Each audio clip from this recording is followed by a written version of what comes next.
La soirée avait plutôt bien commencé. Petite parenthèse festive, ici on trinque à l'eau de coco, mais très vite tout bascule. Départ vers SAV, départ vers SAV pour les enfants en 20h42, la deuxième équipe de pompiers de la caserne de Petit-Bourg est appelée en renfort sur une grosse intervention à Bémao. L'intervention de la société commerciale.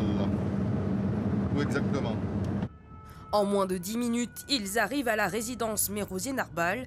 Sur place, un important dispositif des forces de l'ordre, 2 équipes médicales et 3 autres véhicules de pompiers. Il y a notre chef d'arrêt qui vient de partir récupérer les informations. Dès qu'on aura l'information de savoir si on récupère une victime ou pas, on devra retourner avec le matériel et récupérer la victime pour faire sûrement un transport derrière l'hôpital. 6 personnes ont été blessées par arme à feu, victimes d'une fusillade. On a une victime à récupérer. Tu me prépare-moi le bâtard. Les 3 pompiers prennent en charge une adolescente. Là, on est en train de faire un bilan. On est en train de vérifier les paramètres s'ils sont bons. Une fois qu'on a fait le bilan, on le transmet au médecin qui vient nous voir. Anaïs a pour mission de la rassurer. De lui donner des conseils, de respirer. Je sais que ça fait mal, d'être compréhensive. Et surtout, c'est surtout dans la surveillance en fait. C'est pas vraiment les soins, c'est surtout dans la surveillance de ses constantes et l'évolution de son état. La balle, elle est rentrée où hein? Non, elle a frôlé. La frôlée, d'accord, c'est une éraflure. Voilà, il n'y a pas de plaie. Une éraflure, très bien.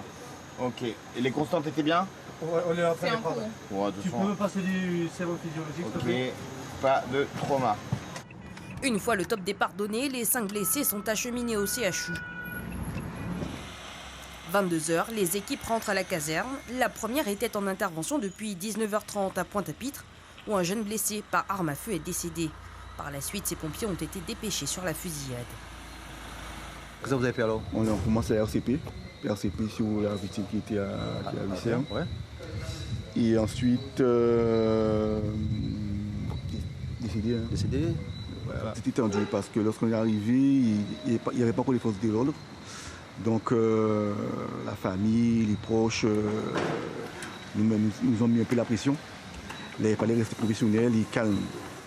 À peine rentrés, en moins de 20 minutes, les 2 équipes repartent. On va à Bémao, la retraite.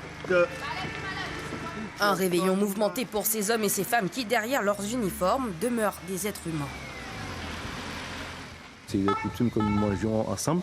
Eh nous allons pouvoir discuter et ils vont peut-être se relâcher. Et je pense qu'à ce moment-là, on saura vraiment s'ils ont bien emmagasiné les images qu'ils ont vues. Aux alentours de minuit, les équipes ont pu finalement partager ce festin. Une garde de plus au service de la population.